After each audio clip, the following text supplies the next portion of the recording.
તમે ખેત ઉત્પાદનની પદ્ધતિઓ વિશે જાણતા જશો, તો ચાલો આજે ખેત ઉત્પાદનની પદ્ધતિઓ વિશે જાણીએ.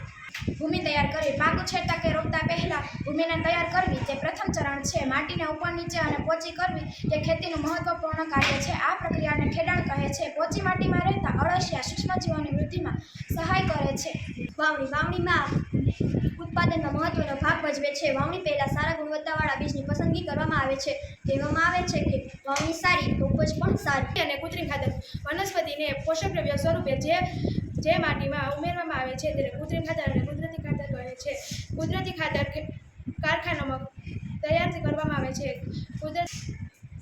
સિંચાઈની બે પદ્ધતિ છે, ટપક પદ્ધતિ અને ફુવારા પદ્ધતિ. ટપક પદ્ધતિ એટલે કે પાણી ટીપે ટીપે છોડના મૂળ સુધી પહોંચે તેને ટપક પદ્ધતિ કહે છે.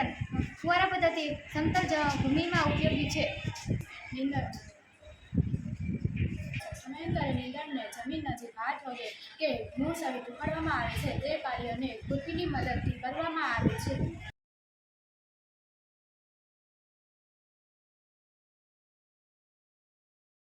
લણણી એ પાકનું અગત્યનું કામ છે. જ્યારે પાક પૂર્ણ પરિપક્વ થઈ જાય છે ત્યારે તેને કાપવાની ક્રિયાને લણણી કહે છે.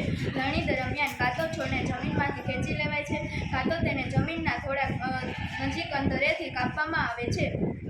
લણણી દાતરડાની મદદથી હાથ વડે કરવામાં આવે છે.